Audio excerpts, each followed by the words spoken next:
Zaidi ya 65% ya Watanzania ni wakulima ambao wanajishughulisha na kilimo cha mazao, ufugaji na uvuvi. Rutuba ya kustawisha mazao ya kushiba.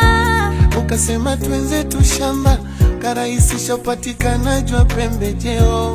Ukaweka mazingira bora na uhuru wa kuuza mazao. Ukatoa hata fedha za kununua mazao. Kwa jinsi ninavyokaa tathmini na kuangalia bwana chake, Mungu anasema kwamba pesa iko shamba, iko shamba, yani iko shamba. Wakati hili shamba jinsi lilivyo, omba tu maji fanyeje, yanyeshe. Au sio? Omba tu maji afanyeje, yaendelee kushuka. Kurwa omba maji yanyeshe.